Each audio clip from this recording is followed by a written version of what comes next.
අපි ඉතිහාසයට මේ තියෙන්නේ ආරච්චි මහත්තයලා ගෙදර. එහෙනම් අපි අතට ගිහින් බලමු. මේ මෙතන දඬු කඩේකුත් තියෙනවා.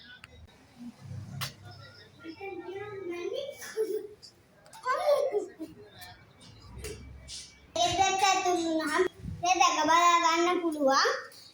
පැරණි නිවස්වල තියෙන පැරණි බඩු රාශියක්.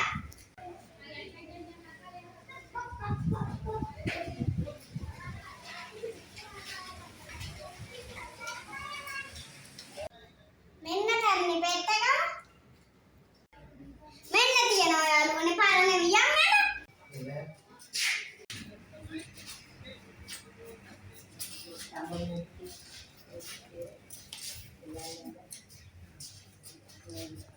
අපි දැන් ඉන්නේ ආරච්චිලා ගෙදර ඇතුල් කාමරේ. මේක තමයි වියගම. මේක ගොවිද. තව මෙතන පැඳුරු ආලකුත් තියෙනවා. ඒ වගේ තවත් රාශියක් බඩු තියෙනවා මේ කාමරේ.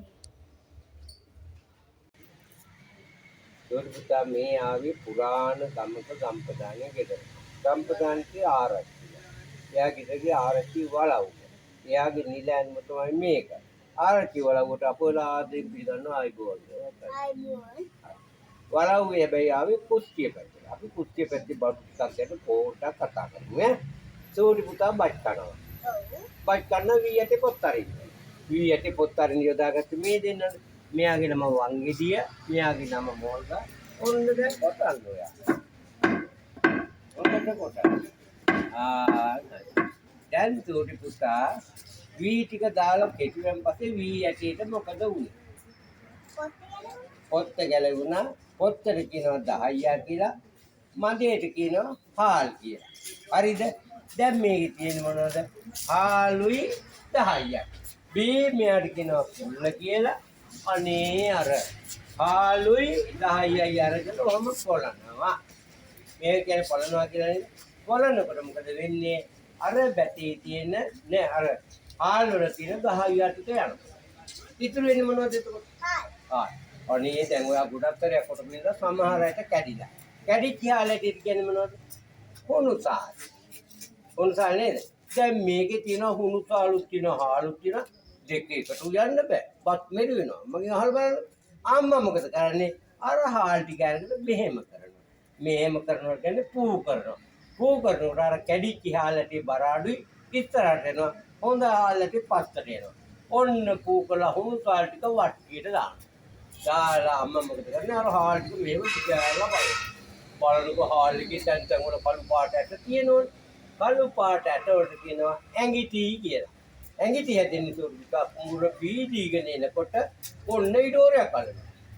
ඊඩෝරයක් කලම ගෝයන් කරලේ මුල්ලට හොඳට හැදෙනවා. අගට යනකොට බාගෙට හැදෙනවා. බාගෙට හැදිච්ච ඇට වලට තමයි කියන්නේ ඇඟිටි කියලා. හරිද?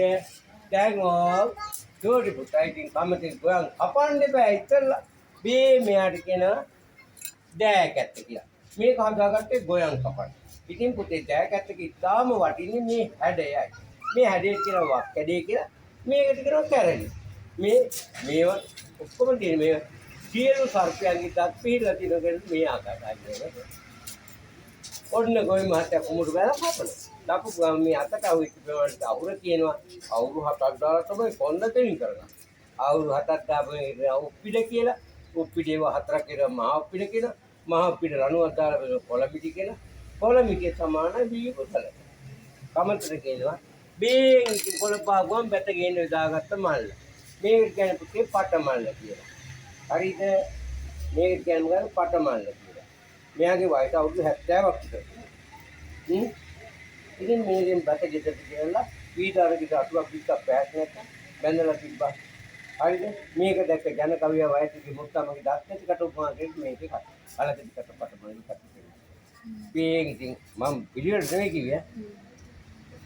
අතුල් පත ගොවිදත්ත පෝර්ලෑ. පත්තේ කරලා අපි කරමු වීඩියෝ එක.